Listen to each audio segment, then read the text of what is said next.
Well, it came out of Schism, which was a X-Men event that I wrote where the X-Men kind of split apart. We had Cyclops kind of go off and lead a more militant group, and Wolverine kind of got back to the X-Men roots by reopening the school back in Westchester. So it was always meant to be a school book, a more lighthearted book. The X-Men for the longest time, when they were at their worst, were very morose. There was a lot of navel gazing, so I wanted to get away from that and do something that was accessible and fun. But we still had stakes. So the book is always kind of going back and forth between being lighthearted, at times just outright silly, to at other times pretty dark and serious. And that'll continue to be the case going forward too. And what was the motivation to bring Krakoa back in?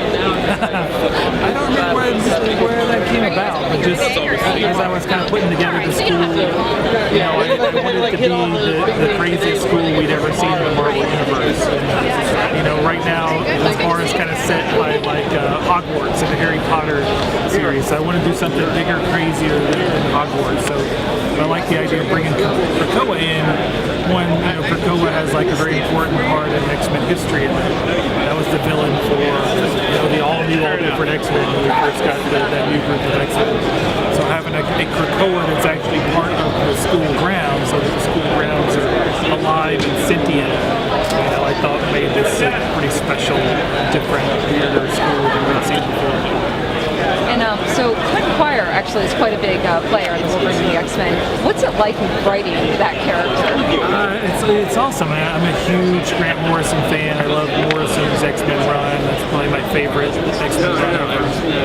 And Quentin was a big part of that, but a character that kind of lost his way since then. He's been sort of shuffled off. Nobody's used him very much. So I wanted to bring him back and kind of take him back to ground before he started out. And yeah, he's been a great kind of sort of the main character of the book. So definitely the main kid that we followed.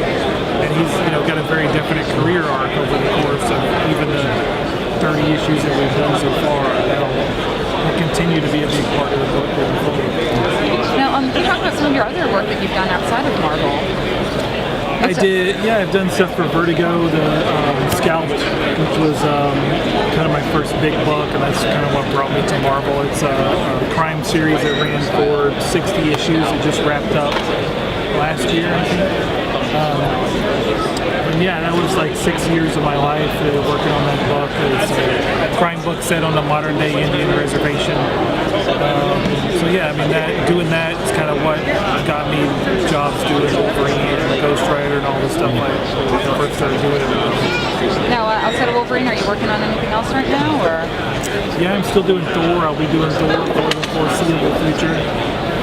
Thanos Rising, the Thanos Origin miniseries is going on right now. Issue 3 of that just came out, so that'll wrap up pretty soon. Beyond that, I have some other secret stuff I can't talk about yet, for Marvel and some creator stuff too. In terms of Thor with the God Butcher, it was a really great way that you were able to bring young, current, and old Thor in. What was it like writing all 3 eras of Thor in one book? It's awesome. That's probably my favorite part of doing the book, is getting to write those 3 guys talking to each other and consulting each other.